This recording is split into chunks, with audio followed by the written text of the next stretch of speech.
What's up, y'all? It's your boy Steph, back with another reaction. This time we have someone new to the channel called Frostmare. One of my subscribers and or frequent watchers recommended him to me, so I'm gonna go ahead and check him out. The video that stuck out to me was this one, the scariest things that have happened to people, uploaded September 23rd, 2018.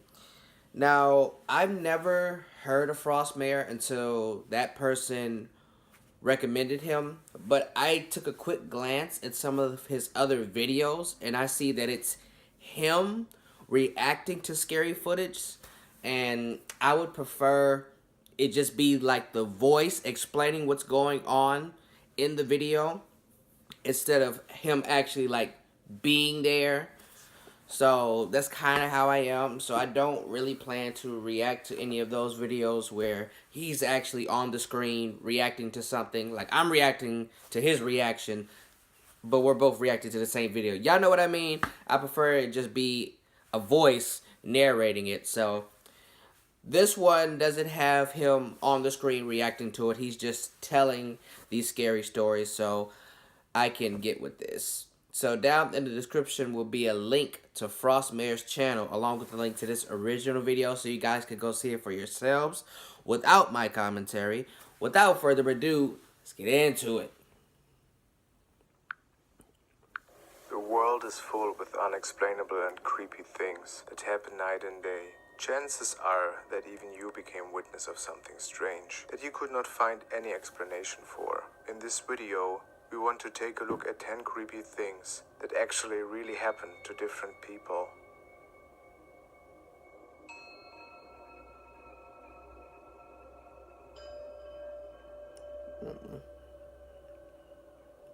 That window look open as fuck. The first story is about Amanda, who tells us that her little sister has an imaginary friend. His name is Charles. Her sister catches the boy, who is around 5 or 6 years old, sitting on her bed once in a while. He's waiting for his mom. When the little girl asked him where his mom is, he answered that he is not allowed to go home by himself because of his arm. After further questioning him, he said that his mom ran him over when he was drawing with chalk on the street. That is also the reason why the boy is always found crying on the little girl's bed. He's very sad because he knows he died. In the second story, we learn about a young family who installed a baby monitor in their child's room. The child is crying a lot at night and they were owning a large house, so it made sense in the end to install one of these monitors. The father said that they would normally point the baby... What the fuck? Oh my god. Do y'all see that baby just staring right into the baby monitor and to the camera with these pitch black eyes? Hey man, this is the first video of his that I've reacted to and it's already off to a good start. I just got goosebumps just off of this picture. Just that quick. Just that quick, dude. Remind me not to have children. Monitor towards the kid at night, but lately the kid started playing with it now and then, so that they have decided to move it a bit further away. One night the parents woke up after hearing crying from the baby monitor. When checking on the monitor, this disturbing picture was captured. It appears that something very sinister was standing next to the baby. Baby haunted as fuck. It's time to move.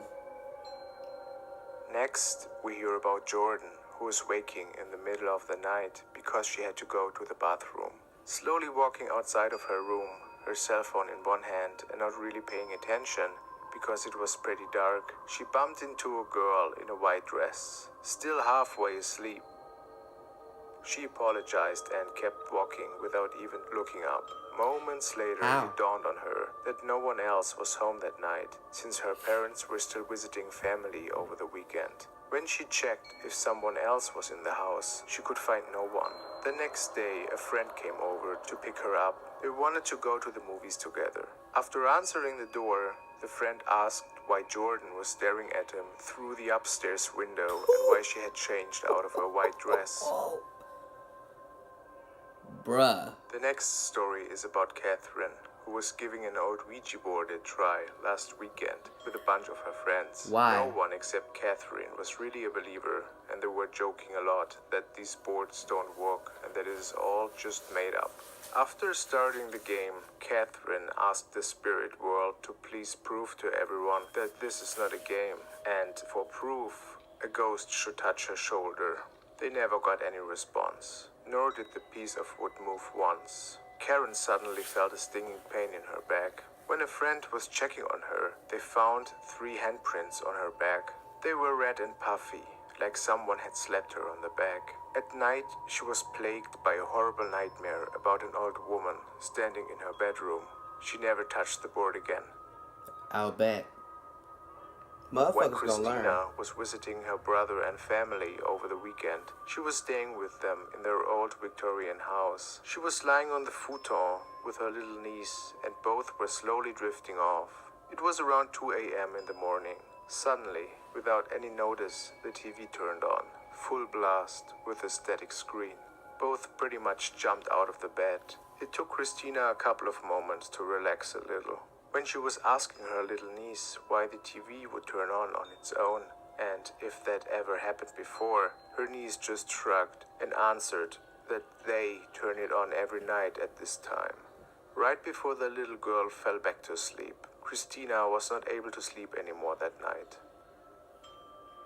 That looked like an alien. Penelope reports that one night, when she and her boyfriend were sleeping in the bed of their apartment, seemingly out of nowhere, a framed photo hanging on the wall crashed to the ground. In panic, both of them inexplicably awoke.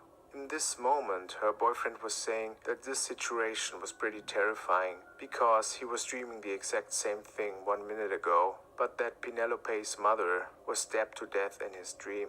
After a couple of moments, they were hearing a loud scream from the kitchen. It was Penelope's mom. She sounded pretty scared and was calling for her daughter. Both of them were frozen in fear at that point, because there was nobody in the apartment but the two. And what makes it even scarier is the fact that Penelope's mother was not even living in the same country. No one they could see in the apartment. Next is a picture of Sue, who snapped this when she was walking by the infamous Waverly Hills Sanatorium in Kentucky. Of course, this place is abandoned and no one was in the building at that point in time. When she took the picture, the image seems to depict a middle-aged lady staring out into the front yard. It is said that countless people died in this location when the Waverly Hills Sanatorium was still open. Fuck that. Another really spooky Ouija board story from Valera. She and a friend were playing with one of those boards in her house when suddenly the rotary phone started to click, like the receiver was being tampered with. Both found that a very odd occurrence. Weeks later, Valera was watching TV when she was home alone at night. Out of nowhere, she was hearing the exact same sound of the phone clicking from upstairs again. Valera's family had a second phone hooked up in the living room that had a red light come on if the line was being used. Every time she heard the phone clicking upstairs, the light came on. When she fell asleep that night in her bed, she felt a hand on her shoulder. The hand started to rock her forth and back. She was in some sort of sleep paralysis at that point and could finally snap out when she awoke by a humming sound. Valera still has trouble sleeping alone at night. I bet. Y'all go learn to stop fucking Cameron was sleeping around. alone in her room that she was normally sharing with her 6-year-old sister, but she was sleeping at their auntie's place that night, so Cameron was all alone. Her sister had a toy McDonald's cash register with a drive-through radio that played a recording if you pressed the button. While slowly dozing off, Cameron heard the words, "Welcome to McDonald's, can I take your order?" from inside the closet. She then took the toy out of its box and turned it off, before setting it on a shelf to go back to sleep. After 20 minutes, she awoke again to a harsh whisper saying, "I would like chicken McNuggets, please." Right after that, she bolted out of that room. These pictures are killing me. The last story is about Amber's little kid, who woke her up by lying next to her in her bed one night. When asking how and why he was lying with her in bed, he simply answered that he came to protect her from the light eyes that were standing over her while she was sleeping. Thank you for watching, guys. I hope you liked today's episode. Please leave a like, and if you want, a subscription to my channel. Stay frosty. Stay frosty.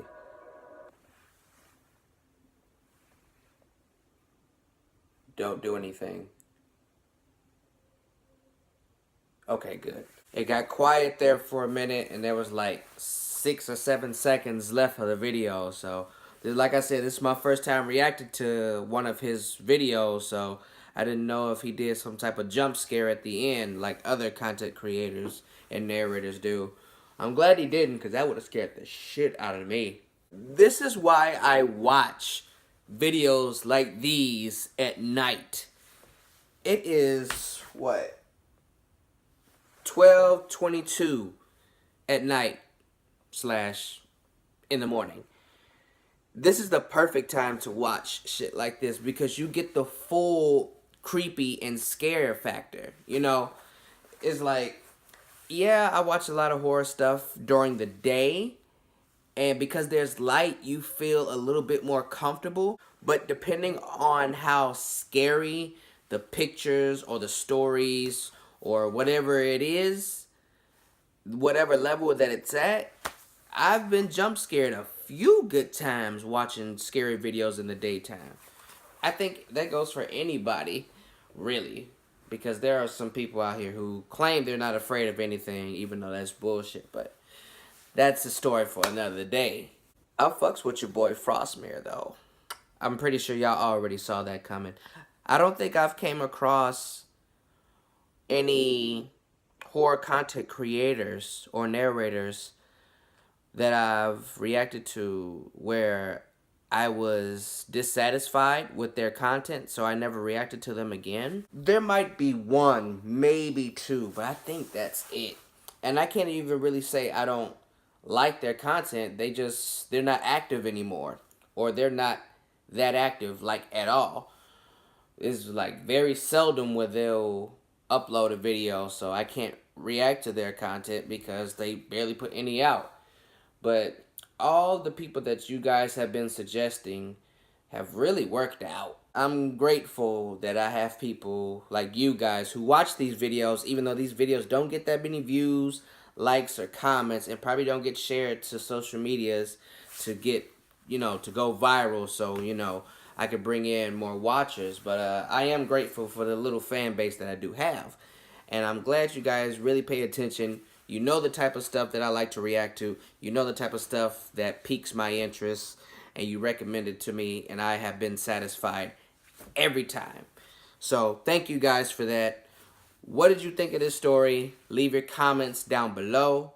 That is it for this video, y'all. If you like my reaction, like the video, comment on the video, and share the video. And if you really liked it, subscribe to the channel. It really helps me out a lot. And tap that bell icon so you will be notified every time I drop new content, which I do on a weekly basis. That's all I got for y'all this time around. Your boy Steph is out.